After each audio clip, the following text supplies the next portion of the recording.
하나님의 평강이 함께 할 수 있기를 바랍니다.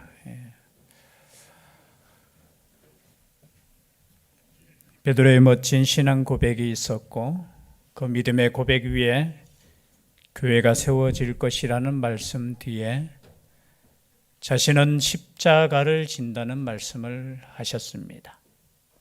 그뿐만이 아니죠. 3일 만에 부활할 것도 말씀하셨고, 하나 더 충격적인 것은 너희들도 십자가를 지고 나를 따르라고 말씀하셨습니다. 쉬운 것이 아니죠. 물론 지금 제자의 길도 쉬운 길이 아니었습니다. 고난의 길이고 또 자신의 가족을 떠나 예수님에게 모든 것을 맡기고 따랐던 이 길인데 그들이 기대했던 것과는 조금 다른 길입니다. 너희들도 십자가를 져야 된다. 우리의 인생길은 어차피 죽음의 길로 가고 있습니다. 거꾸로 가는 인생은 없잖아요. 어차피 우리는 죽음이라는 그 길을 향해서 끝까지 가는 인생인데 어떻게 갈 것이냐라는 문제이죠. 그런데 우리 주님께서는 십자가를 지고 자신을 따르라는 겁니다. 이 말씀 앞에 아마 제자들이 많은 근심이 되고 염려가 되고 복잡했을 겁니다. 여러분의 모든 것을 얻기 위해서 어쩌면 하나님을 믿잖아요. 조금 더 건강하게 살고 조금 더 잘 살고 조금 더 선하게 살고 그것이 우리가 교회에 나오는 목적이 때로는 되는데 주님께서는 이렇게 말씀하십니다. 죽음도 각오하고 너희 생명도 버리라는 거예요. 이 말씀 앞에 제자들은 어떻게 해야 될지 고민이 되었을 겁니다. 그때 우리 주님께서는 이러한 혼란 가운데 있는 제자들에게 자신의 영광을 보여주십니다. 오늘 17장 말씀이 시작이 이렇게 됩니다. 엿새 후에, 무슨 엿새 후에입니까? 예수님께서 자신이 십자가를 지신다는 그 말씀을 한 엿새 후에라는 거예요. 물론 누가복음에는 같은 사건이 기록되어 있는데 여기에는 8일째쯤 되는 이렇게 표현이 되었습니다. 8일쯤 되었다. 계산을 하면은 좀 그렇겠죠. 여기에는 엿새 후라는 단어를 썼고 후니까 그죠. 엿새 후는 그래서 아마 이제 성경학자들이 왜 8일째쯤 그냥 똑같이 날짜를 그렇게 하지 한데 계산상으로 틀릴 수는 있어요. 다를 수는 있어요. 왜냐하면은 그 말한 날과 또 변화산에서 변화된 예수님의 모습을 그 날을 빼버리면은 그냥 6일 후가 되는 것이고 그 날짜까지 다 합치면은 또 8일쯤 되는 여기에 대해서 성경이 또 다르다 하면서 그렇게 시비 걸 필요는 없을 것 같아요. 엿새 후에 예수께서 베드로와 야고보와 그 형제 요한을 데리시고 따로 높은 산에 올라가셨더니 이 산이 어느 산인지는 모르겠어요. 그냥 우리가 별명을 붙이는데 그냥 변화산이라고 해요. 근데 아마도 이 산이 아마 빌립보 가이사랴 지방에 아직까지 예수님이 계신다면 그 근처에 있는 산이겠죠. 그래서 성경학자들은 이 산은 그 빌립보 위쪽에 있는 헬몬산이라는 산이 있어요. 높이가 어느 정도냐 하면은 우리 백두산 높이만큼 높아요. 백두산 높이가 어느 정도인지 아십니까 혹시? 제가 이게 인터넷에 찾아보니까 2744m더라고요. 우리 한 반도라 갑니까? 이 땅에 제일 높은 산이잖아요. 그 높은 산만큼 되는 산입니다. 약 2800m 되는 산, 그 산에 아마 올라가지 않았을까 추측합니다. 중요한 것은 뭐 이 산이든 저 산이든 산에 올라가셨어요. 예수님께서 올라가실 때 누구만 데리고 가셨느냐? 베드로와 야고보와 그 형제 요한 이 세 사람만 데리고 가셨습니다. 왜 가셨느냐? 누가복음에 보면은 이렇게 나와요. 기도하실 때 용모가 변화되었다. 예수님께서 그냥 등산하러 가신 거 아니에요. 그 세 사람 데리고 너희들 등산 좋아하니까 산에 같이 가자. 건강을 위해서 가자. 이것이 아니라 어떻게 해요? 기도하러 산에 가셨다는 거예요. 그래서 산기도의 원조는 누굽니까? 요즘 우리 학생들이 한 달에 한 번씩 금요일, 참 옛날에 우리 청년 때, 학생 때 산에 가서 많이 기도했잖아요. 근데 오늘날에는 여러분 아시다시피 기도원이 문을 닫아요. 그리고 산에 기도하는 사람 없어요. 과거에는 그래도 이제 시험 칠 때쯤 되면은, 수능 칠 때쯤 되면은 그래도 많은 사람들이 와서 기도하고 그랬는데 요즘은 조용해요. 다 교회에서 기도하고 있습니까? 꼭 그런 건 아닌 것 같아요. 그만큼 우리가 기도가 지금 과거 그 부흥의 시대 때 했던 만큼 하지 않아요. 예수님께서 이 산에 올라가신 이유는 기도하러 올라가셨다라는 거예요.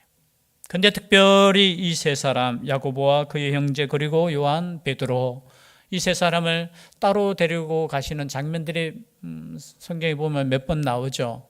그 회당장에 그 딸을 달리다굼 하면서 소녀야 일어나라 라고 하면서 고칠 때도 예수님께서 이 세 제자만 그 방까지 데리고 가셨어요. 그리고 나중에 겟세마네 동산에서도 가장 가까이 기도하게 할 때 이 세 사람만 따로 데리시고 더 가까이 기도하게 하셨는 거예요. 왜 이 세 사람만 데리고 가셨을까? 은혜예요, 은혜. 물론 여러 가지 추측은 할 수 있잖아요. 그건 나중에 예수님께 한번 물어보셨어요. 왜 세 사람만 데리고 가시느냐고. 여러분, 세 사람만 데리고 가시는 뭐 특별한 이유가 있겠지만 특별히 이 세 사람이 나중에 교회의 기둥이 되기 때문에 그렇습니다. 여러분, 특별히 우리에게 은혜를 주신다면 그 은혜는 우리를 위한 것이 아니라 교회를 위한 것입니다. 복음을 위한 것이라는 거죠. 하나님께서 우리에게 다른 사람과는 다르게 특별한 은혜를 주신다면 그 은혜는 나를 위한 것이 아니에요. 나중을 위한 것이에요. 이 확신된 이 모습을 누구만, 이 세 사람만 하나님께서, 예수님께서 경험하게 하시는 거예요.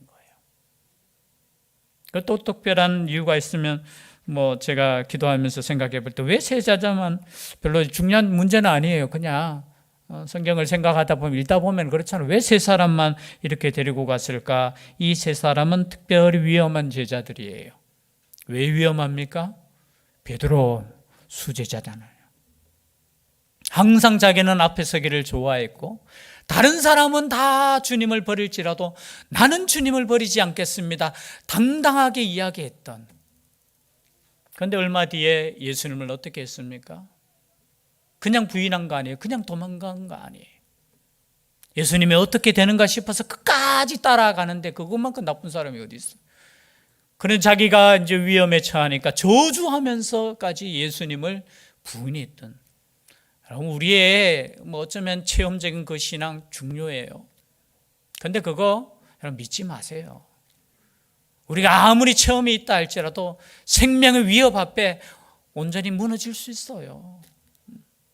제 생각에는 이 모습을 보여주신 이유는 뭐냐면 넘어질 거 알고 있기 때문에 그래도 확신 주고 특별한 은혜를 주신 것 같아요. 그뿐만이 아니죠. 야고보와 요한은 어땠습니까? 조금 뒤에 보면은 어머니를 대동해서 어떻게 해요? 예수님 당신의 나라가 임할 때 한 사람은 우편에 한 사람은 좌편에. 아직까지 이해하지 못했어요. 친인척 관계잖아요. 그죠? 조금 친인척 관계를 힘입어서 예수님 우리가 이렇게 따르니까 다른 제자들보다 더 높은 자리에 있게 해 주십시오라고 부탁했던 사람들이 누굽니까? 이 두 사람이에요. 그래서 제가 볼 때는 이 세 사람을 특별히 데리고 가신 이유는 하나님이 특별히 사용하시고자 하는 그 목적도 있지만 세 명 다 위험해요. 아시고 계셔요. 믿음 있다고 하지만 연약한 것을 알고 있기 때문에 특별히 이 세 사람을 더 훈련시키는 거예요. 그런데 보십시오. 그들 앞에서 변형대사 2절이죠. 그 얼굴이 해같이 빛나며 옷이 빛과 같이 희어졌더라. 예수님께서 변하시는 장면을. 물론 특별히 예수님께서 기적을 행하시고 또 물 위로 걸으시는 장면도 죽은 자도 살리시는 그 기적을 체험했지만 자신의 몸이 변하는 이 변형되는 이 사건. 왜 보여주셨을까요? 지금 예수님께서 십자가 지시겠다고 하고 너희들도 이제 나를 따르라, 즉 말해서 함께 죽자는 이 말씀 앞에 제자들이 얼마나 동요가 되었겠습니까? 그 앞에서 예수님께서 보여주시는 것은 무엇이냐? 내가 누군지를 보라는 거예요. 내가 누군지를. 너희들이 생각하는 단순한 이 땅의 사람으로, 물론 온전한 인간으로 오신 이 예수님, 기적을 행하시고 능력을 행하시는 그런 예수님, 그러나 나는 누군가를 다시 한번 보여주시는 거예요. 여러분, 변화됐다는 거예요. 변화. 온전한 인간으로 오신 예수님께서 변화되셨다는, 이 말씀을 통해서 저는 소망을 가져요. 우리도 이렇게 변화될 줄 믿습니다. 여러분, 죽음이 끝이 아니라는 걸 보여주는 거예요. 거기에 누가 함께 등장합니까? 모세와 엘리야가 등장해요. 그럼 모세는 예수님 당시로부터 1500년 전의 사람이에요. 그리고 엘리야는 약 900년 전의 사람이에요. 그 과거에 죽었던 그 사람이, 물론 엘리야는 승천했다고 하죠. 그 사람이 어떻게 해요? 지금 살아서 제자들 눈앞에 보이는 겁니다. 여러분, 영원히 우리가 죽지 않는다는 거예요. 여러분, 이것이 신앙의 핵심이에요. 영원히 우리가 죽지 않는다는 것. 과거에 죽었던 그 1500년 전의 사람, 어떻게 알았는지는 모르겠어요. 그리고 900년 전에 죽었던, 그리고 율법과 선지자를 대표되는 이 두 사람이 그들 눈앞에, 예수님이 변한 그 몸도 정말로 그들에게는 충격적이지만 그들 눈앞에 섰던 사람들이 누구냐? 모세와 엘리야라는 거예요. 여러분, 이러한 특별한 체험을 할 때 여러분, 우리의 마음이 어떻겠습니까? 여러분, 죽음이 두렵지 않는 거예요. 이 땅의 삶이 위한 것이 아니라, 정말로 하나님의 나라가 있구나. 그런데 보십시오. 여기에 보니까 그때의 모세와 엘리야가 예수와 더불어 말하는 것이 그들에게 보이거늘, 뭘 이야기했을까? 거기에 대한 내용은 누가복음에 나옵니다. 누가복음에 예수님의 그 십자가의 죽으심, 누가복음 9장 31절에 보면 영광 중에 나타나서 장차 예수께서 예루살렘에서 별세하실 것을 말할세. 지금 함께 의논하는 장면이 뭐냐? 지금 예수 그리스도께서 십자가에서 죽으실 것을 말씀하고 있다는 거예요. 여러분, 제가 지금 계속해서 강조하는 것이 뭐냐? 예수 그리스도의 그 죽으심, 십자가를 이해하지 못하면 우리의 신앙을 지금 이해하지 못하는 거예요. 단순히 세상 사람들이 어떠한 종교를 믿고 어떠한 신을 믿고, 그래서 이 땅에서 우리가 복을 누리고 그것을 기복신앙이라고 하죠. 그것이 아니에요. 우리는 어쩌면 죽음을 향해서 나아가요. 그런데 이 죽음이 끝이 아니라 이 죽음 뒤에 영광스러운 하나님과 함께하는 별과 같이 빛나는 그러한 삶이 있다라는 것을 지금 말씀하고 있다라는 거예요. 지금 우리 사순절 기간이라고 하죠, 보통. 여러분, 이 시간에 정말 십자가를 깊이 묵상할 수 있었으면 좋겠습니다. 다른 거 염려할 거 많이 있겠지요. 고민할 거 많이 있겠지요. 정말로 예수 그리스도께서 왜, 하나님이신 그분께서 이 땅에 오셔서 우리를 구원하시려면 얼마든지 그죠, 힘으로도 구원하실 수 있는데 그분께서는 왜 죽음으로 우리를 구원하셨을까? 마찬가지예요. 우리의 삶도 십자가를 지라는 이 말씀 속에 우리가 십자가를 질 때 생명의 살아남의 역사가 있다라는 거예요. 그런데 이 장면이 아마 이 제자들에게는 놀라운 장면이고 황홀했던 것 같아요. 영적인 체험이잖아요. 영적인 체험. 여러분, 이러한 경험이 다 한 번쯤은 있을 줄 믿습니다. 그럴 때 어떻게 해요? 이 시간이 안 지나갔으면 좋겠고, 이 시간들이 정말로 은혜의 시간이고 감격의 시간이고. 그래서 베드로가 예수께 이렇게 여쭙니다. 이르되 주여, 우리가 여기 있는 것이 좋사오니 만일 주께서 원하시면 내가 여기서 초막셋을 짓되 하나는 주님을 위하여, 하나는 모세를 위하여, 하나는 엘리야를 위하여 하리이다. 누가복음에 보니까 이제 모세와 엘리야가 이제 떠나려고 하니까 그때 이제 베드로가 모세와 엘리야와 함께 했으면 좋겠다, 이런 생각을 가지는 거예요. 그래서 여기에서 제가 초막셋을, 그래도 이제 철이 좀 들었는 것 같아요. 주께서 원하시면, 예수님께서 원하시면은 자기 마음대로 하겠다는 거 아니에요. 만약에 주님께서 원하시면 허락하신다면은 여기 초막셋을 짓겠습니다. 초막이 뭡니까? 초막. 예, 그냥 우리로 표현하면은 간단하게 지을 수 있는, 이 당시에 유대인들이 이 절기가, 아마 이때 절기가 초막절이라는 사람들도 있어요. 이 초막을 짓는 절기, 유대인들에게는 3대 절기가 있잖아요. 유월절이 있고 또 오순절, 그렇죠? 오순절이 있고 그리고 초막절. 초막절은 우리가 알다시피 7월 15일부터 8일간 지키는 거예요. 8일간 초막을 짓는 거예요. 초막. 그 당시 집을 초막으로 짓진 않겠지요. 그 당시에 그래도 흙집으로, 벽돌집으로 이렇게 지을 그 당시에 초막을 짓는다는 것은 그냥 나무, 여러분 그런 경험 있으신가 모르겠네요. 저는 그런 경험 많잖아요. 우리 어릴 때 놀 때 이렇게 산에 막 가서 나무 막 꺾어가지고 막 집을 지어가지고 본부다 하면서, 전 초등학교 때 그렇게 놀았거든요. 효신초등학교 여기 무슨 아파트죠? 그 밑에가? 코스모스 아파트가 그냥 산일 때 자 막 가가지고 그 꺾어가지고 집 만들어 놓고 막 우리 본부다 하면서 그런 집을 짓는 거예요. 그러면서 거기에서 그냥 일주일 동안 그냥 가족과 함께 하는데 뭐 캠핑 가는 그런 마음 아니에요.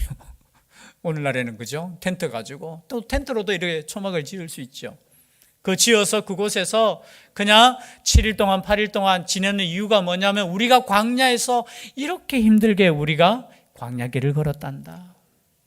그러함에도 불구하고 그 광야에서 하나님께서 우리를 보호해 주셨다. 그것을 기념하는 거예요.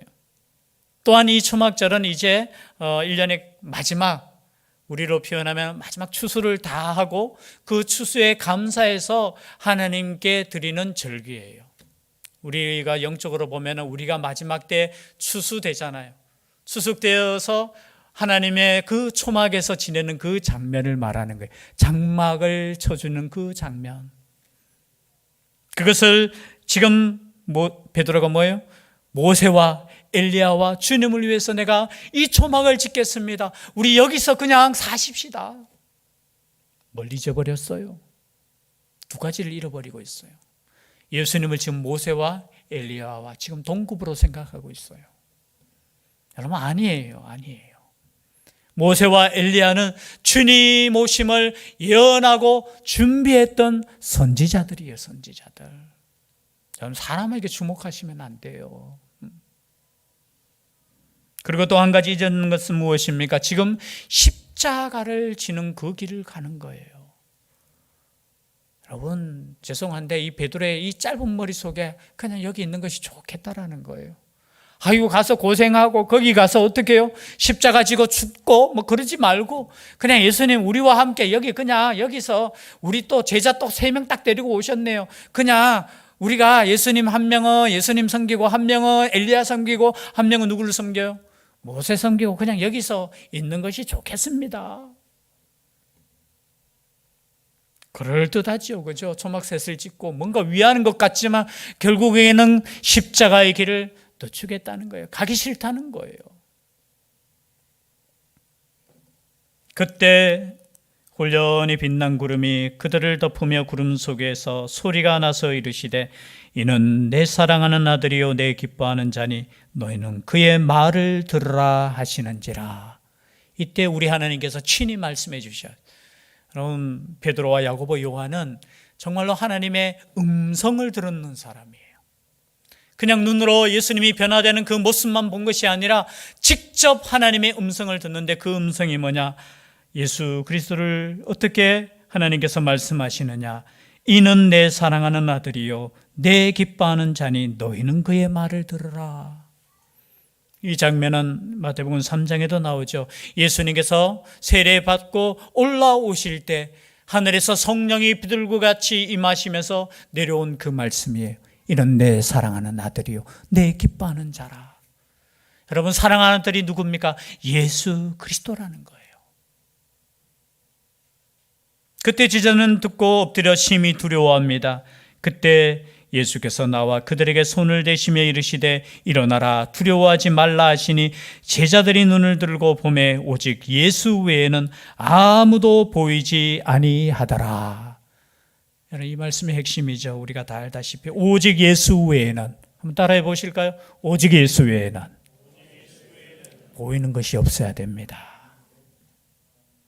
여러분 교회에 나오시잖아요. 우리가 성경을 읽잖아요. 우리가 예배를 드리잖아요. 누구만 보이셔야 됩니까? 오직 예수님이에요. 어쩌면 이 당시 예수님보다 모세 엘리야가 나타났으면 아마 유대인들은 그분을 따랐을 거예요. 그러나 모세와 엘리야가 아니에요. 그 어떤 사람도, 우리가 신뢰하고 어쩌면 따르고 싶은 그 위대한 사람도 예수님이 될 수 없습니다. 오늘 많은 이 땅의 이단들 때문에 얼마나 우리의 신앙이 문제가 생깁니까? 이단의 우두머리라고 하면 표현이 좀 그렇지만 그 사람도 문제지만요, 그것을 따르는 사람도 문제예요. 그럼 인간의 몸으로 이제 구원자가 오시지 않습니다. 제가 누누이 강조하지만 이때는 우리의 죄를 위해서 십자가 지시기 위해서 육체로 오셨지만 다시 오실 주님, 재림의 주님, 그분은 심판해 주러 오셔요. 물론 그 심판과 우리에게는 구원이지만 그 심판해 주러 오시는 분은 육신의 몸을 입고 단순하게 오시는 거 아니에요. 마지막 심판으로 오시는 주님은 부활의 주님, 영의 주님. 그래서 여러분 주민등록증 있는 사람은 구원자가 될 수 없다고 이야기했어요. 제가 누누이 이야기하지만 여러분 이 말씀을 안 믿는 사람들이 이 땅 가운데 20만 명이나 된다고요. 아니 20만 명 이상이 더 되겠죠. 약 10분의 누가 이단을 연구하는 그 통계, 우리가 믿는 숫자의 10분의 1이 이단에 속했는 사람이에요. 이단은 다른 거 아니에요. 사람을 구원자로 믿는 곳이 이단이에요. 다른 거 아니에요. 여러분 예수 그리스도 외에는 우리의 눈에 보이지 않기를 소원합니다. 성경을 읽어도, 우리가 교회 나와도, 우리가 신앙생활을 하더라도 우리의 눈에 사람이 보이기 시작하면 여러분 위험할 수 있어요. 여러분 사람 때문에 실족하잖아요. 사람 때문에 넘어져요. 사람 때문에 우리의 영혼이 병들어요. 그럼 주님만 바라볼 수 있기를 바랍니다. 주님만. 예수를 만날 수 있기를 바라요. 말씀을 통해서 예수님만 만날 수 있기를 바라요. 사람 쳐다보고 언제나 여러분 좀 답답할 때 많이 있어요. 정말 주님을 만날 수 있기를 바라요. 오죽했으면 이 세 명을 데리고 갔겠습니까? 믿음 있다고 생각하고 내가 인척관계니까 예수님하고는 더 가깝다고 생각하는 그 세 사람을 너희들이 믿는 나를 좀 똑바로 생각하라는 거예요. 똑바로 생각하라는 거. 그래서 바른 믿음을 가지라는 거예요. 그럼에도 불구하고 어땠습니까? 이 세 제자, 특별히 세 제자가 특별히, 다른 제자는 그냥 도망갔는데 이 세 제자는 특별히 예수님을 어떻게 해요? 배반했어요. 여러분 우리의 신앙은 우리의 신앙이 아니에요. 온전히 하나님을 의지할 수 있기를 바랍니다. 사람 여러분 사람 별거 아니에요. 이런 영적인 경험이 있다 할지라도 여러분 교만하지 마세요. 내가 특별히 영적인 경험이 있는데요, 별거 아니에요. 뒤에 보십시오. 이 영적인 체험이 있고 난 뒤에도 끝까지 주님을 위해서 죽은 자가 있습니까? 아니, 없어요. 성령께서 임하시고, 오순절 다락방에 성령께서 임하시고 부활하신 주님을 만나고 난 이후에 그들은 완전히 변화되었어요. 여러분 우리 가운데 성령께서 역사하기 때문에 우리가 믿음을 지키고 있는 거예요. 우리 자신 아무것도 아니에요. 아무것도. 그러나 이 말씀을 통해서 우리가 다시 한번 예수 그리스도께서 변형되었을 때 그 빛이 환했듯이, 저는 우리의 빛이 이렇게 환했으면 좋겠어요. 주제는 아니지만 기도하실 때 주님께서 주시는 그 변형된 모습, 모르겠어요. 기도하시는 얼굴은 제가 보면 약간 표시는 나는 것 같아요. 제가 점쟁이가 아니기 때문에 완전한 얼굴이 환 미안해요. 주님께 모든 것을 맡긴 사람의 얼굴은 환할 줄 믿습니다. 그런데 우리가 다니엘서 마지막이죠. 12장 3절입니까? 우리 김정덕 선교사님이 그때 말씀하신 것처럼 옳은 길로 인도하는 사람, 그죠? 그 사람은 별과 같이 빛날 것이라는 거예요. 지금 이 모습을 보여주신 것은 육신적으로 온전히 오신 그 주님께서 변형되었듯이 우리도 온전히 변화되는 그 시간이 있다라는 거예요. 그래서 이 땅에서 때로는 고난받고, 때로는 우리가 이 땅에서 환난당하고 복음을 위해서 살아갈 때 때로는 십자가를 져야 되지만, 여기서 끝나는 인생이 아니라 우리 주님께서 우리를 별과 같이 빛나게 하실 것을 미리 보여주시는 그 말씀이라는 거예요. 이 말씀을 우리가 가슴에 품고 하늘나라를 바라보며 오늘도 인내하고 주님의 말씀하신 그 말씀 앞에 순종할 수 있는 우리가 될 수 있기를 주의 이름으로 축복합니다. 기도드리겠습니다. 사랑의 하나님, 하나님께서 우리에게 말씀하여 주셨습니다. 너희는 그의 말을 들으라. 주님의 말씀 앞에 순종하며 나아갈 수 있는 죄들 되게 하여 주시고, 오직 주님만 바라볼 수 있는 저희 눈이 되게 하여 주시고, 주님의 말씀 앞에 순종하며 나아갈 때 때로는 고난이 있고 때로는 환난이 있고 십자가의 길이지만 이 길을 함께 걸어갈 수 있는 교회 되게 하여 주시옵소서. 함께하여 주실 줄 믿사옵고 예수님 이름으로 기도드리옵나이다. 아멘. 말씀의 위탁을 드립니다. 천국의 시민권을 선물로 얻으신 성도 여러분, 오늘 들은 말씀을 나가서 전파하며 복음의 증인되어 사십시오. 아멘. 이제부터 성도로서 말씀에 순종하는 삶을 살도록 애쓰겠으며 나가서 복음 전하며 성도답게 살겠습니다. 아멘.